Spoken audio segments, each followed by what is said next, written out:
Good afternoon, everyone. Thank you for joining us for our weekly Wednesday media briefing. To those who are on our Zoom chat, as well as those joining us on Facebook Live, we will begin this afternoon's remarks with County Executive Marc Elrich. So good afternoon, everybody. I'm just going to talk briefly for now. Our news releases went out today, and I want to provide details on the county's amended executive order update on phase 2.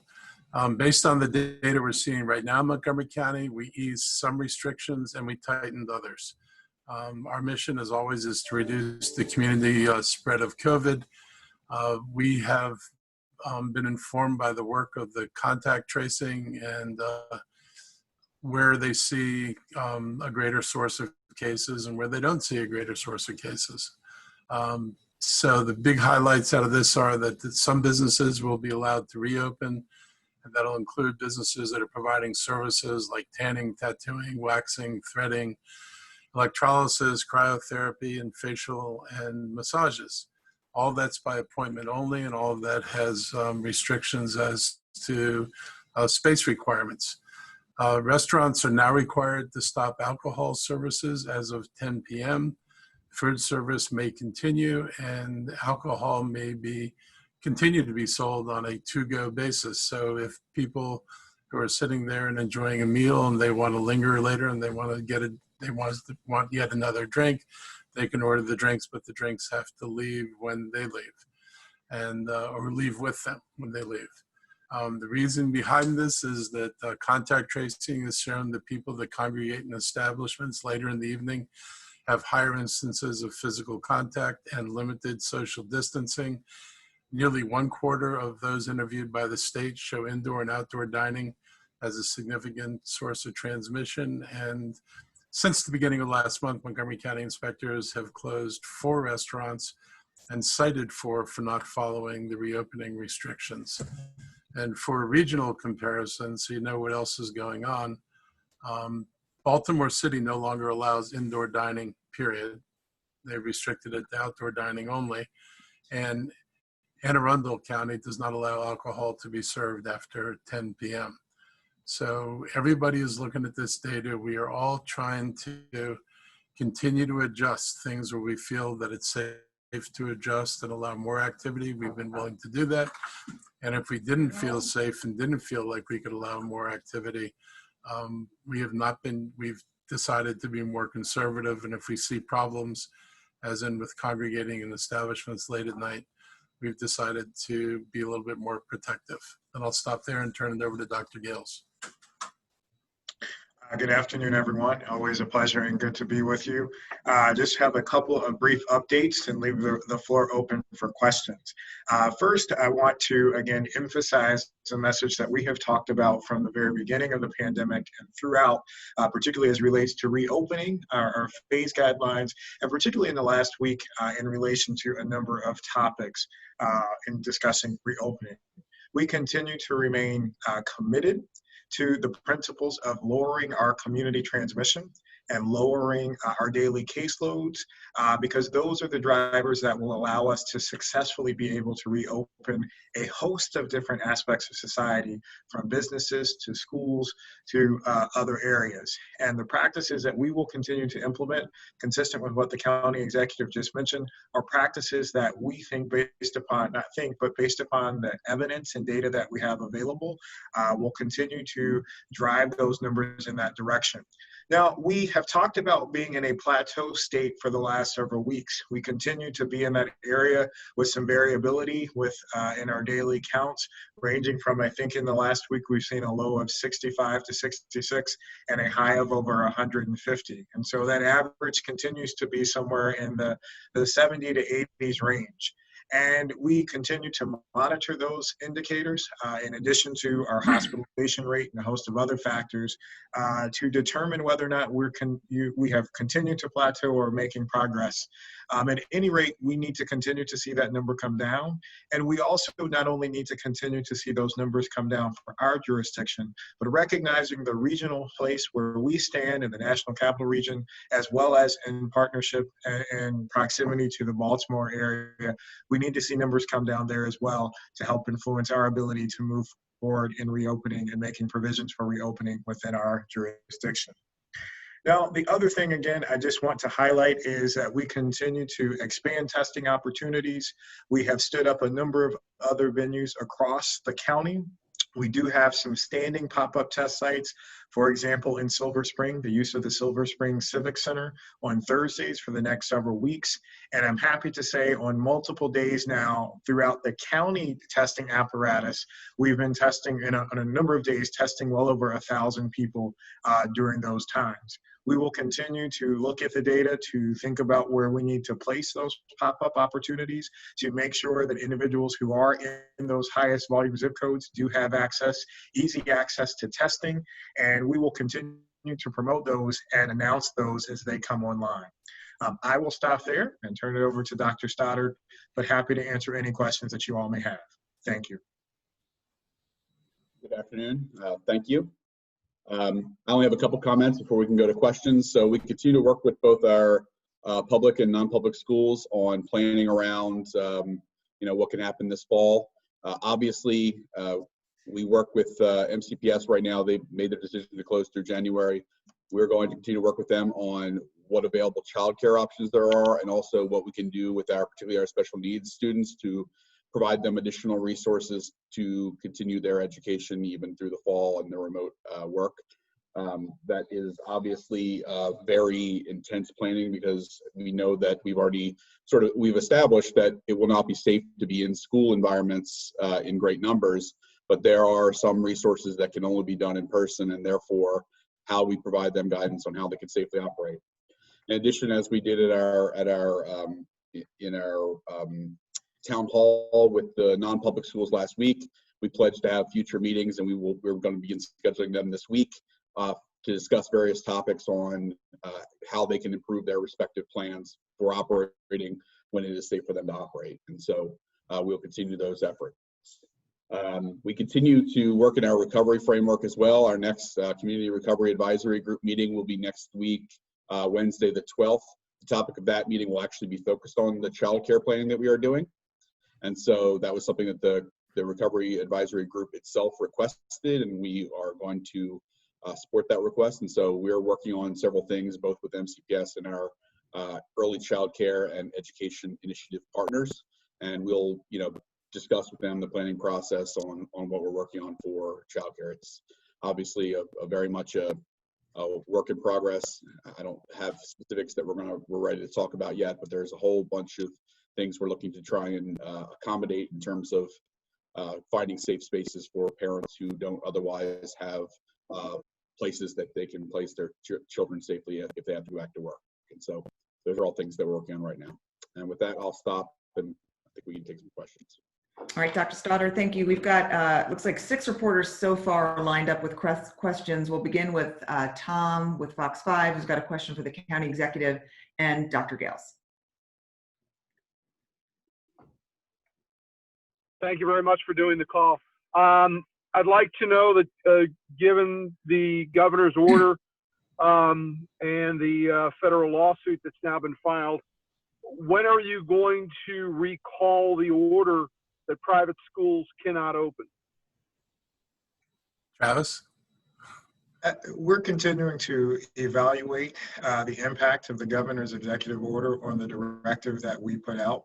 And as we continue to get feedback on that, we will make the necessary announcements and updates once we have the full complement of data to inform that process. We, as a jurisdiction, separate from that, in all of the actions that we take and will continue to take, are committed to exercising the necessary precautions and putting in the necessary precautions and directives to keep our residents safe. That was a lot. Could I follow and just ask you, are you not recalling your order now? As I said, we are continuing to evaluate the impact of the governor's executive order on the directive that we've put out there. And once that process has been completed, we will take the necessary actions and update and announce those accordingly to answer your question. County executive, one of the things that was said on Monday when we talked about this was that people needed to look at not only the numbers in Montgomery County, but around the state, because students would come into private schools into Montgomery County from other jurisdictions. But when you look at the 10 metrics on the Montgomery County's own dashboard, all of them are in decline right now, and the test positivity rate is at 2.6% right now. It hits that 14 at a 14-day rate. Why do you feel that if people can get tattoos and people can get massages, that they can't send a kid to a religious school?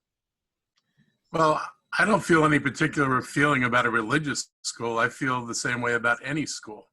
I was completely supportive of the school system's decision to close the public schools.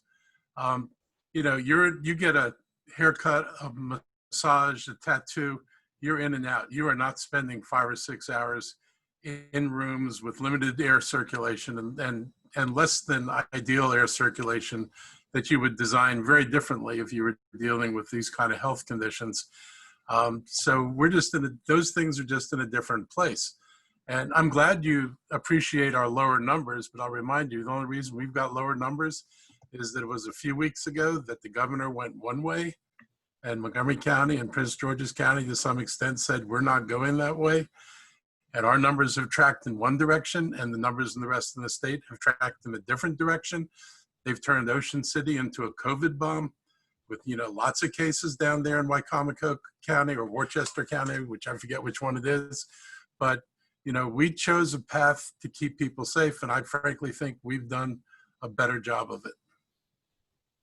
Kevin Lewis with ABC7 News has a question for Dr. Gales.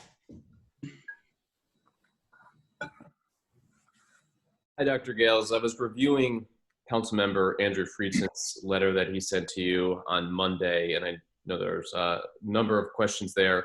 One of his questions was, and I'll just read, some daycare centers will operate as kindergarten support classes.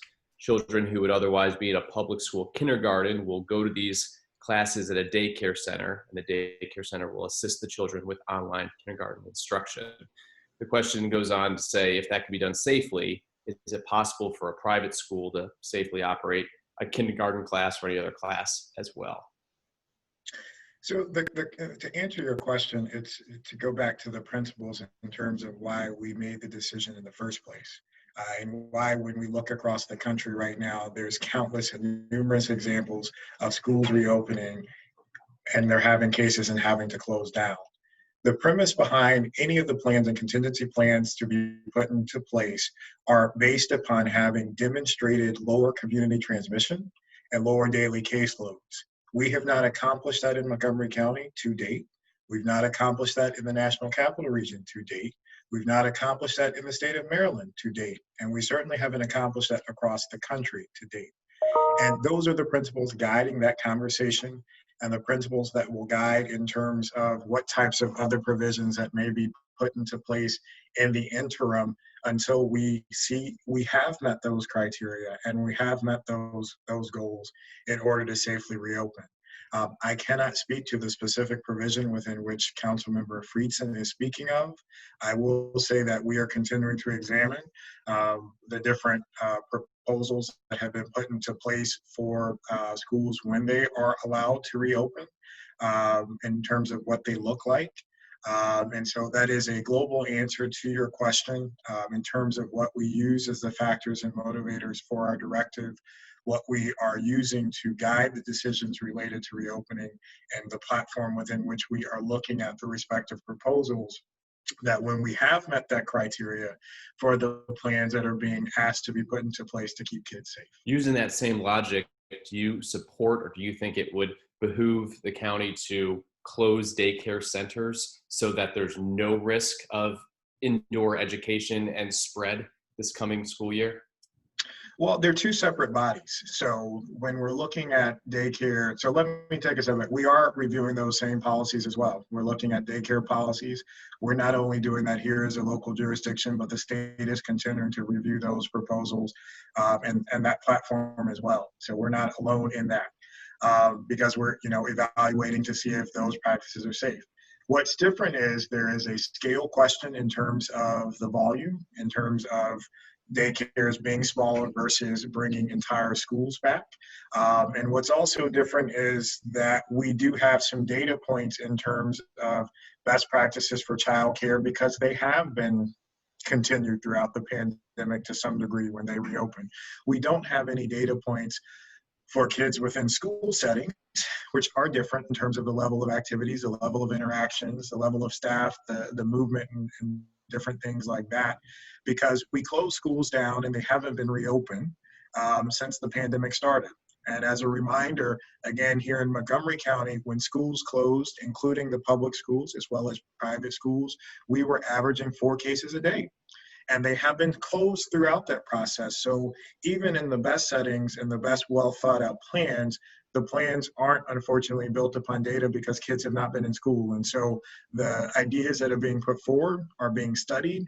And again, contingent upon being in a space where we do have lower community transmission and lower daily caseload. Thank you, Dr. Gales. Kate Ryan with WTOP has a question both for you and the county exec. Thank you. I had a question about private schools. Dr. Gales, some private schools and parents complained that, oh, had you come to visit them, you would have seen what they've done, that they went to great lengths to protect students. And they also argue they have much smaller classes and larger settings, so they could be safer. So I'd ask you about that. And then to both of you, the call last week in which there was advice given to private and independent schools. Did folks raise the objections you're seeing now in the lawsuit? And finally, again, Dr. Gales, I want to clarify, are you saying your order closing private schools stands? It is not rescinded? So to answer the third question, as to Tom's earlier question, we are continuing to evaluate the impact of the governor's directive, the governor's executive order on the directive that was put into place. When we have completed that process, we will make the necessary announcements in terms of what will happen to that directive and the direction within which we will move. As it currently stands, it has not been rescinded. Now, to the first part of the question related to assessing private schools. Yes, and in terms of plans, I want to hammer home the point that it is important for schools to have plans. It's important to have plans that, yes, address all of the different components in terms of the different parameters, precautions, and procedures that need to be put into place for schools to be effective and safe. The big message, however, is that in order for any of those plans to be successful, they must be in the setting of a jurisdiction with low community transmission and lower daily caseloads.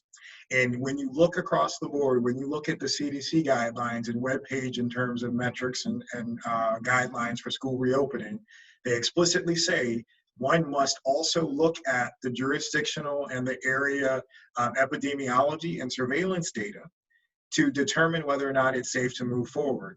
And in order to successfully do that, that must be in the setting of, again, low community transmission and low daily caseloads. Again, we have made significant progress in Montgomery County in terms of moving to a point where we are seeing lower cases and sustained lower cases, sustained lower test positivity, and sustained lower indicators across the board on our dashboard. But we have not achieved that here in our county. We've not achieved that in our region, and that's important because, as was pointed out by the county executive, particularly for private schools, we do pull students and staff from numerous other jurisdictions across the region and across the state. And even though our numbers have improved, we've not achieved that goal here, we've not achieved that goal in the region, and we've not achieved that goal in the state. And so, yes, plans are a part of it. And we have said, going back to our conversation Wednesday, we will work to provide more advice in terms of how to do that briefly what types of things need to be included in contingency plans and safety plans once schools are reopened. And that may create the opportunity to be able to do some site visits to see what schools have in place. But all of that is contingent upon being in a jurisdiction and in an environment where there is sustained demonstrated low community transmission and lower daily caseloads. And that is what we are seeing happen across the country, where we have seen schools reopen, where those criteria have not been met, and schools have had to be closed due to students testing positive, as well as staff members, teachers, and administrators testing positive within those environments. And the county executive, is his mic, is he available? Okay. I'm here. Do you guys not see me? There you go. Am I mic So, on? no, so again, I just wanted to check with you on the call last week and what Dr. Gales was advising to private schools. Did you hear many objections? No. And again, did you get anyone who said, any of the private school, either teachers or staff, who said you made the right call? So I'll jump in and say this. So, and Dr. Stoddard also participated in the call that we had. We did not get, as best as I can recall, any of the comments in terms of objections at that point to the level that have been expressed over the weekend and early this week. We have subsequently received a number of feedback from those who have not been happy with the decision. And we've also received a significant amount of feedback from individuals, from parents, staff members, teachers, and students who have said, thank you for the decision. We do support what you all have put into place.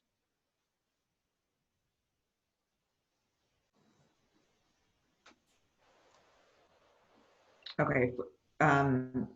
We ready to move on to Rebecca Tan, who has a question for Dr. Gales?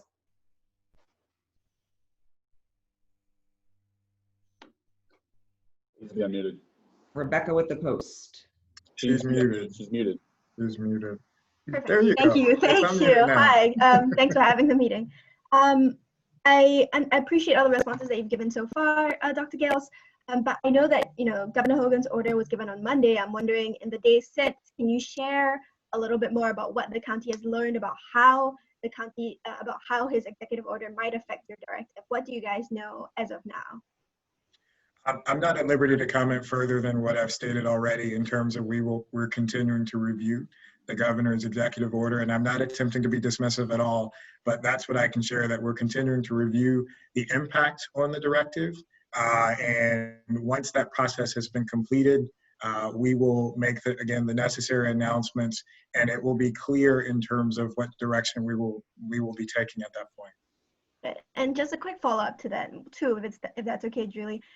So since the directive does still stand, private schools that do open before the deadline of October 1st, they still stand to face the possibility of a $5,000 fine. Is that right? Yes, well, the directive is clear in terms of that. And our goal, again, one thing that I think is being lost in this conversation, and it is a little frustrating actually, is that the purpose behind what we're doing is to keep kids safe and to keep staff members safe and family members at home who may be impacted when kids and staff members come. And so the policies, what we're asking is that we have time to allow for us as a jurisdiction, a region, and a state to demonstrate lower community transmission and lower daily caseloads to get to the point where we can feel comfortable and confident that schools can reopen safely due to a lower level of virus within the community.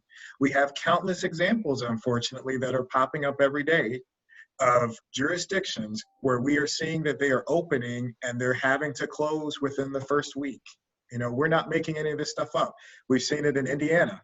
We've seen it in Georgia. I think this morning it was announced that 80 cases of students and staff members impacting over 20 different schools. I think that's the correct read on that. 20 different schools who've had to close within the first week of reopening. We've seen it even as close by in Fauquier County, where they were intending to bring back teachers and staff next week, and they've had 2 administrators who've tested positive, and now that has been put on hold. So the reason why we've taken the actions that we've taken is we are looking across the country. We're looking at the data here that suggests that the viral load is still too high within our community to be able to safely reopen schools during this time period.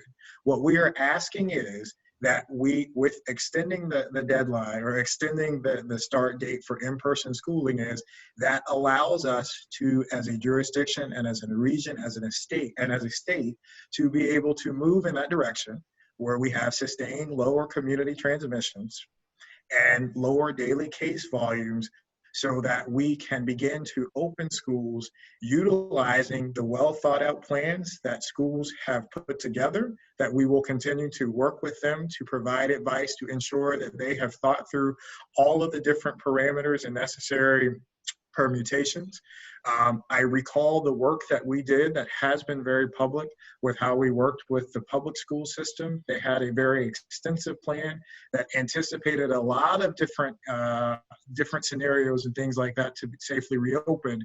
But they made the call based upon the advice that we still had too high of a viral load within our community to safely reopen, even with those particular plans in place. Aisha Khan with Fox 5 has a question for the county executive. Thanks. You guys can hear me? Yeah.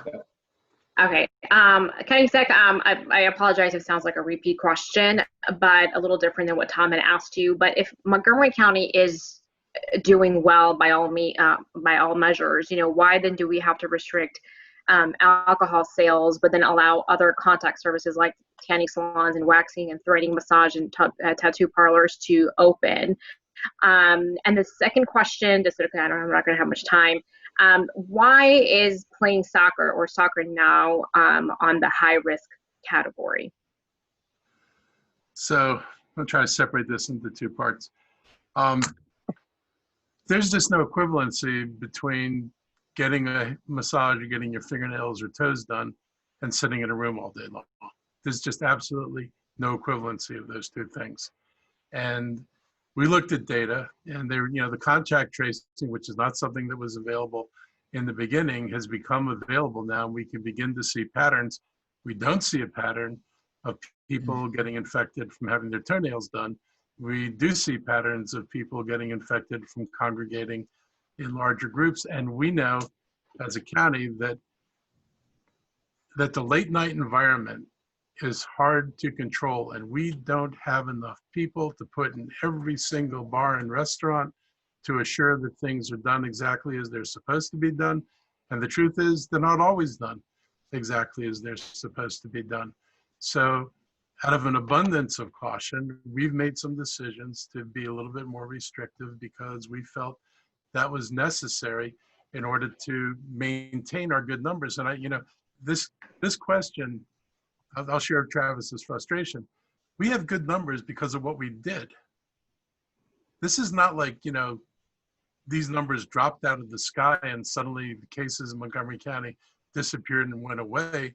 The reason we've been able to change our trajectory is because we chose a path that opted for maximum protection of our citizens. That's the choice we made. And we based it on the medical evidence. I don't make these decisions. I talk with Dr. Gales. He talks with other health officers. I listen to the guidance they get, and ultimately it's his health decision. And those things then get reinforced with an executive order. But the evidence is that this is the right thing to do. And I'll tell you, if you like our numbers and you want to write about how good our numbers are, then give us credit for what we did to get these numbers. And people need to be disabused of the idea that we just have good numbers for no reason at all. Because if we were looking about a month and a half ago, this region at that point was over 50% of the cases in the state of Maryland. So we made decisions that changed our trajectory, and we intend to stick by the kind of decisions that made it possible for us to get where we are. And if we were allowed to continue to do this, we would be able to open up more things. I think the things we decided to open up this week are indicative of the fact that we're actually looking at evidence, and where we see opportunities to provide more business opportunities, and we determine that it doesn't have a high risk to people, we're more than willing to do that. And while all this is going on, the data on children and transmission is actually getting worse, not better. What they're showing is the kids can carry higher viral loads than people assume, that they can be more effective transmitters of the disease than people assume. So it's not just a matter of what happens in the classroom, but it's a matter of what happens if the kids get infected, if they're not symptomatic, if they go home, if they go out to play with kids in the neighborhood. This is how spikes start. And we want to make sure that we're not providing the facility, or we're not facilitating the ability of spikes to restart in Montgomery County. We're trying to basically get this infection out of the county. And we're not going to do it if we're not serious about treating all these potential risks seriously.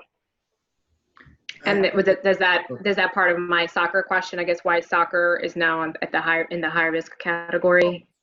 I can't speak to high risk or medium risk, and maybe Dr. Gales can, but I'll say soccer is a contact sport. It is not something that you play without coming into close contact with people, and it's, you know, the state issue guidance on sports. I think this guidance on the soccer makes sense. But Dr. Gales can add to that if he wishes. Well, I think Dr. Stoddard was going to comment on the soccer piece, but once he does that, I do want to come back to another point that you made, Aisha, that I think is important to emphasize. Dr. Stoddard? I was actually going to bring up another point, but I'll talk about soccer. So we're going to take a look at soccer. We're going to look and see about necessary. You know, I think we're going to have a conversation around there are different views depending on what literature you look at about how they define soccer. And so we're going to look at both views, and I think that's an area where we could, you know, based on community feedback, take a look and decide, make some decisions around. I'm not promising that we're going to remove it from the high risk list, but we did promise yesterday to County Council we'll take another look at it to review the data again to see where that stands. What I did want to comment on is last week the governor talked about the top areas associated with cases via contact tracing. The top 4 areas were gatherings at 44%, which we have a more strict gathering limitation than any other county in the state. Number 2 at 39% was retail. We limit our retail to one customer for every 200 square feet as opposed to an occupancy limit the state has. 3 was indoor dining at 21%. 4 was outdoor dining at 21%. So those were the areas based on data we said, hey, we maybe need to do a little bit more on that. So based on that data and our experience with enforcement and education, we saw that compliance in our restaurants erodes as the evening goes on, and erodes at a rate faster in the places that do alcohol sales more aggressively. And therefore we said, rather than doing what Baltimore City has done, because our numbers didn't support being that stringent at closing indoor dining, for example, we decided to target that degradation in behavior because of consumption of alcohol. That's not to say that at some point in the future our numbers may not improve and we can rescind that, or get worse and we have to go farther. But our point was to be very specific in targeting where we see problems and where the data says there are problems, rather than attempt to, you know, be more aggressive in a way that other jurisdictions have had to be because of their numbers. And to the other point that you made, Aisha,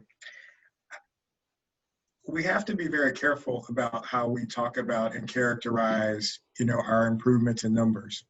None of this is successful. I mean, yes, we're making strides and we're seeing improvements and we're making positive progress, but it's not the end of the game.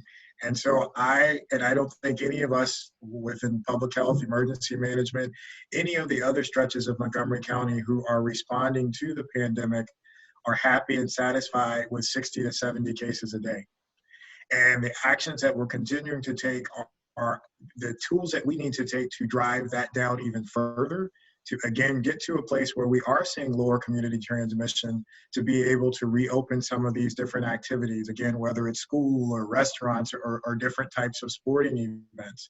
When we look at other countries who have been able to move forward, particularly as it relates to schools in terms of reopening, they have had significantly lower transmission rates and significantly lower daily caseloads, which suggests that if you meet those criteria, you can more successfully be able to reopen those particular parameters. And I think it's important to also emphasize that unfortunately, when we look at a number of states who have seen significant surges right now in the last month, a number of those states were enjoying fairly lower levels, kind of where we are right now. And they opened up a little bit too quickly, and also without the necessary restrictions and provisions in place. And we see how quickly that a few cases can spread significantly, and then you're impacted by an exponential increase. So yes, as the county executive mentioned, we are happy with the progress we've made, but we are not celebrating that and resting on our laurels in a sense of complacency to say we don't have tremendous work to do beyond that to get the numbers to drive down even more. Caitlin Peets with the Bethesda Beat has a question for the county executive and Dr. Gales. Hi, I think my question might be more geared toward Dr. Gales now that I'm thinking about it, but the county executive can weigh in if you'd like. First, I just have one quick clarification point. Dr. Gales, you said that the county is reviewing the governor's order about public schools and you'll take actions after that, but do you have any anticipation of how long that review will take? I don't want to sound like a broken record, but we're continuing to evaluate that. And as soon as that process is completed, I hope that process will be completed soon, we will make the necessary announcements to you all and to the public in terms of the next steps. Is that it, Caitlin? No, I have a question as well. Thank you. I guess my question then, assuming that the governor's order does, overturn your order or override that, and knowing that you don't believe it is safe at all for schools to reopen at this time, considering the caseload and transmission rate, what's next for you then? What do you do at that point to keep those non-public students and staff safe from your perspective?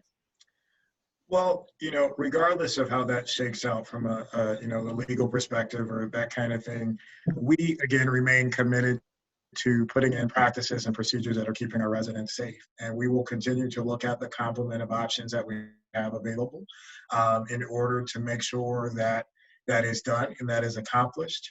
And again, I want to emphasize the reason why we're making these decisions. There is no political agenda. There is no, I know we receive lots of questions about conspiracy and things like that. We remain committed to achieving and establishing an environment and a jurisdiction that demonstrates, are you ready for it? Lower community transmission and lower daily caseloads to demonstrate that we have lower impact of the virus in our community in order to be able to safely reopen our schools and reopen other aspects of society, including businesses, personal services, sporting events, arts, entertainment, those types of things. Okay, Randy with WDVM has a testing question for Dr. Gales. Good afternoon, everyone. Thanks for having me on the call today. To Dr. Gales, a few weeks ago, the county outlined several testing goals and objectives it was trying to meet. Where are we in terms of meeting or approaching those targets? And if we're not there, what's it going to take to get us there? Sure. Good afternoon, Randy, and thank you for your question. So we have a very ambitious testing agenda, and you all are well aware of that. And we've talked about our goals and desires to scale up and ramp up testing as much as we can. Even though buffets are closed, or I think they should be closed in most places during a pandemic, we're continuing to expand and increase options on our testing buffet. And so within that, again, we've got our regular sites that we've had in place for months now. We're extending the hours of availability. We're adding 2 additional sites in Gaithersburg and Wheaton area. Again, fingers crossed that they will go live within the next week. We also have the ready responders who are coming in, testing on site and homes. We have our mobile test team being able to support with assisted living facilities and nursing homes. And may I add that the state has, I think within the next week or so, will no longer be supporting the nursing homes and assisted living facilities to achieve testing. And so we are working with those venues to be able to help support them so that their residents and their staff members will have access to testing within those particular venues. And so we also continue to work and expand partnerships with employers across the county to be able to provide testing for their workers, both for non-county agencies as well as within the county portfolio. So we are scaling up significantly. Last week, we had a goal of testing just shy of 5,000 folks as a part of the county testing apparatus. We superseded that and went past that. Now, we may be a little bit challenged with accomplishing that this week, given that we were influenced by the weather yesterday and today, and so we've had to reschedule some test events and some of the test sites. But I'm confident we're moving in the right direction. We are continuing to add on partners and be able to also support different community agencies and venues in terms of being able to provide testing in their respective places of business also. Kate Ryan from TOP has a follow-up question regarding soccer. I think you may have answered this in part to Dr. Stoddard again, because the question yesterday was, well, if lacrosse and field hockey, which you could also argue are very much contact sports, are allowed, then why would soccer not be allowed? Again, you're saying it's going to be reconsidered? We're going to take a look at the data. I mean, we promised this to county council. We constantly look at the data. There are, if depending on the source you look at, soccer is classified multiple ways. The state report around safely reopening sporting does classify soccer as a medium risk sport. We have seen there are other sources from the collegiate level that define soccer as a high risk sport.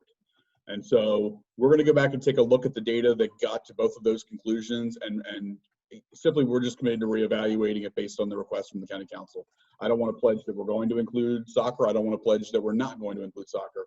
We just are going back and look at the data based on the two different reports that we have before us. Okay, Judy with the Greater Olney News has a question for Dr. Gales and or the county executive. Thank you. Given that the governor for many months has seemed proud that he has given jurisdictions the authority to do what is best for their residents, provided it didn't go beyond what he has given the authority for. Were you shocked? Were you surprised? What was your reaction to his executive order, or did you expect it to come? I would defer to the county executive to comment on that further. I was surprised. I didn't think it was appropriate. I don't think it's supported by data. It makes no sense to have a policy, to on the one hand say, I'm perfectly fine with the entire public school system of, every county, that wants to close it to close. And then on the other hand, just say I'm okay with private schools opening. There is no logic. A private school teacher, a private school student, a private school parent, a private school custodian, they are the same human beings who could be in public schools. So the fact that he felt it necessary to do that rather than let us continue to come up with what we think are the best and safest solutions for people is beyond me. And every complaint that I've heard is applicable to the parents of public school kids. If it's hard because you want to go back to work and now the kids are going to be home from school, I got 165,000 public school kids for whom that's going to be a problem as well for their parents. So I don't understand the separation of the problem as more serious for one group than another group. And it just kind of shocked me. I thought, by and large, the governor has been ahead of the game compared to many other jurisdictions. I think of late, there's been some slippage, and I'm not the only person who feels that way. I think, the decision in Ocean City was a big mistake not to have been more if you were going open it, not to have put more requirements on it. And I think his decision on private schools is not a good decision. And I wish he would let us continue to work through this problem so we can get numbers down. So then we open the schools, we're not going to be sitting there, waiting to see, do I have to close this again? Waiting for the first big incident to come around and say, my God, we made a mistake. We've got to go back now. I know it's not easy. I'm a former school teacher. I have, trepidation about, what's the best form of instruction. I'm not confused about what's the best form of instruction, but I'm weighing the best form of instruction against the best form of protecting the public. And unfortunately, that's the kind of decision where you've got to protect the public first. And that's where I sit on this. Final question of the day is from Glynis, who I believe is reporting for Maryland Matters regarding non-public schools, and that is for Dr. Gales. Sorry, thank you, Julie. I'm actually with the Baltimore Post-Examiner for this phone call. I responded to your note.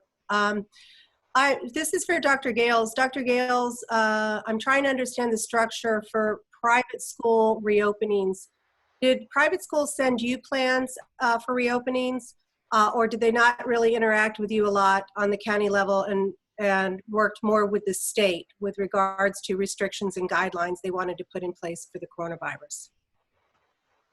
Well, I think there's a little bit of variability within that.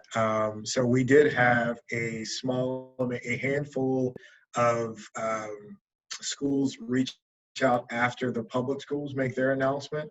I think, and there were a handful of schools, like maybe like 2 or 3, who reached out, not necessarily to me, but reached out to our licensing and regulatory staff to say, hey, we're thinking about reopening. Here are some plans. We also received some concerns from some families and staff members of some schools who I guess had received communication from their schools about reopening, and they had concerns about the level of safety within the plans that were shared with them. And when we received that feedback, we had a conversation to say we recognize that up until that point, we had not had any extensive conversations with any of the leadership, or actually any conversations at all with any of the leadership within those respective organizations, independent schools, archdioceses, et cetera. And that is what was the impetus behind putting together the town hall that we held last week. Again, myself and Dr. Stoddard participated in that.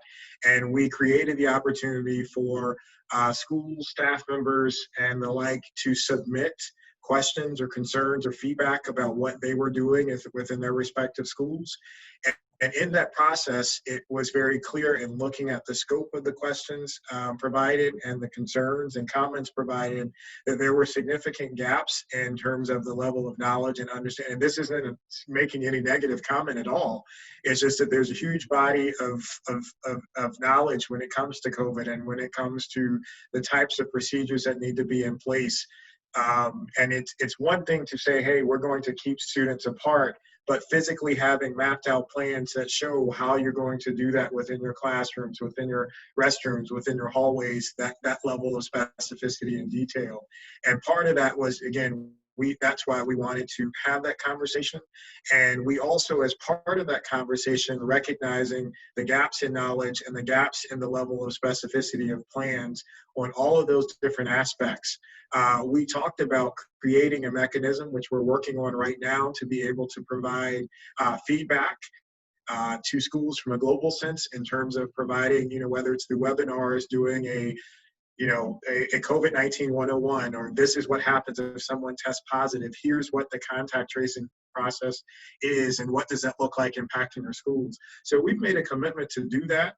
And I know also at the state level, the state is working on providing guidance as well for non-public schools, similar to what they have provided for public schools through their Road to Recovery roadmap.